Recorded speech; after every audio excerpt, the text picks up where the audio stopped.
हम करने वाले हैं WH क्वेश्चंस कैसे बनाने। WH मतलब वेयर, वाई, व्हाट के जब हम क्वेश्चंस बनाते हैं तो हमें समझ नहीं आता कि इसको बनाना कैसे है। ठीक है, चलिए आइए सीखते हैं।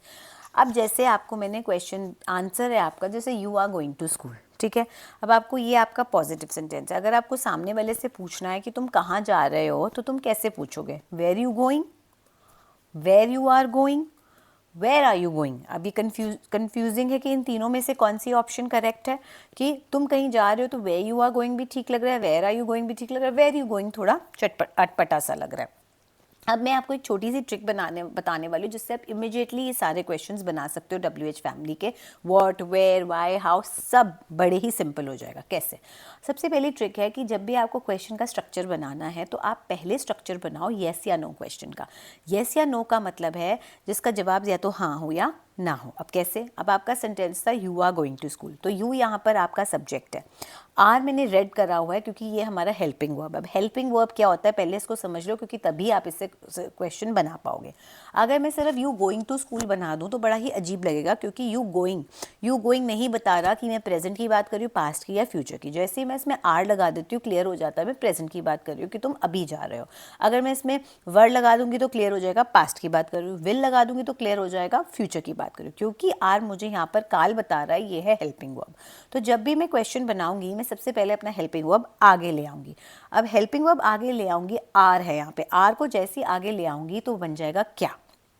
अब मैं किससे क्वेश्चन पूछ रही हूँ? तुमसे, तो तुम हो गए यू, तो are you going to school, पीछे का सारा sentence going to school same रहेगा, सिर्फ मैंने सब्जेक्ट और हेल्पिंग वर्ब को बदल दिया। Are you going to school, अब इसका जवाब तो यही होगा हाँ जा रही हूँ या ना जा रही हूँ, नहीं जा रही हूँ। तो इसमें कोई आपको डिटेल नहीं मिलेगी। अब मुझे इसमें और डिटेल पता करनी है कि तुम कब जा रहे हो, क्यों जा रहे हो। तो अब ये सुनने में तो बड़ा मुश्किल लगता है, हाय कब जा रहे हो, क्यों जा रहे हो, दो अलग क्वेश्चन है, लेकिन बनाने का तरीका वही है। तो अगर मुझे पूछना है कब जा रहे हो, इसी के आगे मैंने व्हेन लगा दिया, इसी येस और नो क्वेश्चन के आगे मैंने व्हेन लगा दिया। When are you going to school, तुम कब जा रहे हो। How are you going to school, तुम कैसे जा रहे हो, बस से जा रहे हो, कार से जा रहे हो। With whom are you going to school, अकेले जा रहे हो, फ्रेंड के साथ जा रहे हो। Why are you going to school, आज तो छुट्टी है, क्यों जा रहे हो। तो ये देखिए, देखा जाए तो कितना आसान हो गया। एक येस और नो क्वेश्चन अगर आपने करेक्ट बना लिया तो WH फैमिली बनाना आप जितनी भी WH फैमिली लगा सकते हो। ठीक है, अब ये हो गया इजी। अब यहाँ तो आपको अपना हेल्पिंग वर्ब इजीली दिया हुआ था तो आपने आइडेंटिफाई कर लिया। एक और कंडीशन होती है जहाँ हेल्पिंग वर्ब नहीं दिया होता। अब इसमें क्या है, अब जैसे ये सेंटेंस है ही फिनिश्ड हिज वर्क, अब मुझे पूछना है कि उसने अपना काम कब ख़त्म कर दिया, उसने अपना काम कैसे ख़त्म कर दिया, उसने अपना काम क्यों ख़त्म कर दिया। अब ये तो 4 डिफरेंट क्वेश्चन हैं लेकिन बनाने का तरीका सेम है। अब यहाँ पर फिनिश्ड मेरा वर्ब है, मेरा हेल्पिंग वर्ब नहीं है। फिनिश्ड सबसे पहले सेकेंड फॉर्म ऑफ वर्ब है तो पास्ट की बात कर रहे हैं, और जब भी हम पास्ट की बात करते हैं और हेल्पिंग वर्ब नहीं दिया होता हम प्रयोग करते हैं डिड का। ठीक है, आपके क्वेश्चन में अब प्रयोग होगा डिड का। अब वो कैसे प्रयोग होगा देखो। अब मैंने यहाँ पे 4 क्वेश्चन लिखे हैं, आप मुझे बताइए कौन सा क्वेश्चन ठीक है समझने के बाद। ही फिनिश्ड हिज वर्क, कई बार मैंने बहुत सारे बच्चों को देखा है वो पॉजिटिव सेंटेंस के पीछे टोन बदल के बात कर लेते हैं, ही फिनिश्ड हिज वर्क, कि लगे कि भाई हम क्वेश्चन ही पूछ रहे हैं, जो कि गलत है। When he finished his work, उसने कब खत्म किया है, जो कि ग्रामेटिकली बिल्कुल गलत है। इसमें तो मेरा हेल्पिंग वर्ब दिया ही नहीं हुआ, इसका मतलब ये सेंटेंस ठीक नहीं है। When did he finished his work, अब डिड मैंने हेल्पिंग वर्ब लगा दिया क्योंकि मैंने कहा था पास्ट में जब आप second form of verb use करते हो और आपको हेल्पिंग वर्ब लगाना होता है तब आप डिड का प्रयोग करते हो। डिड में भी 2 चॉइसेस हैं, when did he finished his work and when did he finish his work. देखिए कौन सी करेक्ट है।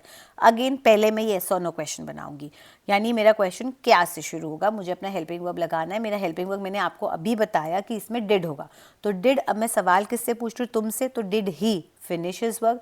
अब यहाँ पे फिनिश ही क्यों आया, फिनिश्ड क्यों नहीं आया। इसमें अब एक और कॉन्सेप्ट समझो कि डिड जो है वो अपने आप में था है, तो मैं फिनिश्ड भी अपने आप में था है। फिनिश था, काम किया था, तो क्या किया है, क्या काम उसने किया था, तो डिड अपने आप में था है, तो मैं 2 था नहीं लगा सकती। तो अगर मैं बोलूँ did he finished his work तो 2 था हो जाएंगे, इसलिए डिड के साथ हमेशा फर्स्ट फॉर्म ऑफ वर्ब लगती है। अब मेरा ये स्ट्रक्चर बन गया येस या नो क्वेश्चन का कि did he finish his work, क्या उसने अपना काम खत्म किया था।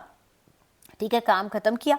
तो जब उसने अपना काम खत्म किया था तो क्या आंसर आएगा, हाँ खत्म किया था या ना? नहीं। अब मेरा येस और नो क्वेश्चन बन गया। अब मेरा आधे से ज़्यादा काम कंप्लीट है, मेरा 90% काम कंप्लीट है। 10% है कि मेरे को डिटेल डालनी है, तो मैं इसके आगे डाल दूँ। When did he finish his work, उसने अपना काम कब खत्म किया था। How did he finish his work, उसने अपना काम कैसे खत्म किया था। Where did he finish his work, कहाँ पे खत्म किया था। Why did he finish his work, क्यों ख़त्म किया था। ठीक है, तो ये सारा आपका देखिए WH फैमिली कितनी ईजी हो गई और आपको ऑर्डर भी क्लियर हो गया। अब जो ऊपर आपको कन्फ्यूजन होगी कि कौन सा कहाँ आएगा, क्या करेक्ट है, तो वो कन्फ्यूजन ख़त्म है। अगर वीडियो पसंद आई हो तो please like, subscribe and share ज़रूर करिए, और कोई और ग्रामर टॉपिक आप करना चाहते हैं प्लीज़ कमेंट बॉक्स में लिखिए। Thank you.